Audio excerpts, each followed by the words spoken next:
Member for Bullwinkel. Thank you, Speaker. Today, the Albanese Labor Government holds more regional seats in this parliament than the Liberal Party do or than the National Party do. And we don't just represent the regions, we are the voice of the regions. Since I became the member for Bullwinkel, I've made it my mission to ensure that our regional towns are seen and heard. I'm proud to say that I have welcomed more than 16 ministers to our electorate in the last year, and bringing those decision-makers of this country directly to our farms and our clinics and our local business is important. Speaker, while I was born and raised in the city, I served as a remote area nurse for 2 decades. I've been on the front lines in the communities where the nearest hospital isn't just a few suburbs away, but it's a journey. I understand that on a personal level that in the regions, healthcare isn't just a policy area, it's a lifeline. And that's why I'm so proud that our government is delivering in healthcare, including the largest investment in the history of Medicare to ensure that 9 out of 10 people are bulk billed by 2030. And we aren't just patching up a system, we are strengthening it from the ground up. We've committed an additional $1.8 billion to our public hospitals to reduce waiting times, bringing our total hospital funding to a record $33.9 billion.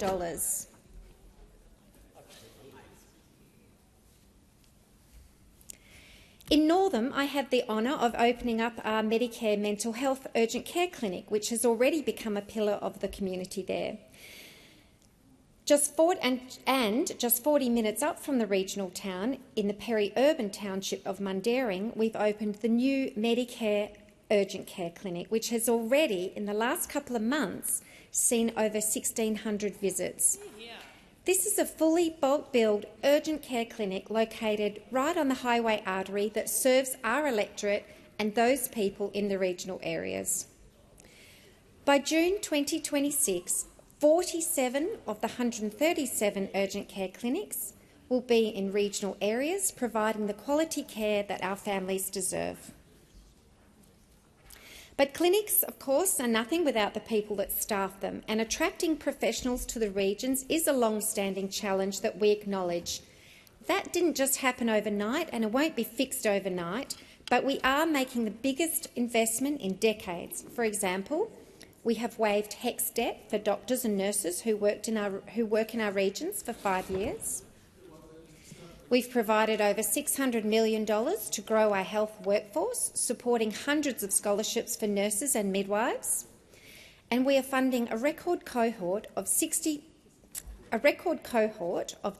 training places, 1,750 for this year alone. And there's a huge focus within that for remote vocational training scheme for hard-to-fill locations. Speaker, we know that productivity is lifted when we invest in our people, and that's why we also want our regional students to have the same opportunity as those in the city. And last year, I was incredibly proud to join Minister Jason Clares to officially open the Northern Regional Study Hub. This is one of 56 regional study hubs nationwide that have supported nearly 21,000 students. From Northam to Broome, we are ensuring you don't have to leave your home in the regions to get world-class education.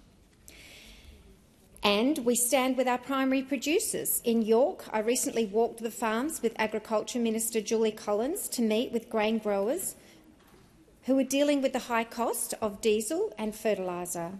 To protect them, we're delivering a landmark $10 billion Australian fuel security and resilient package. And we also met with the Shearers Association to ensure that wool shed shearers are trained in the off-season.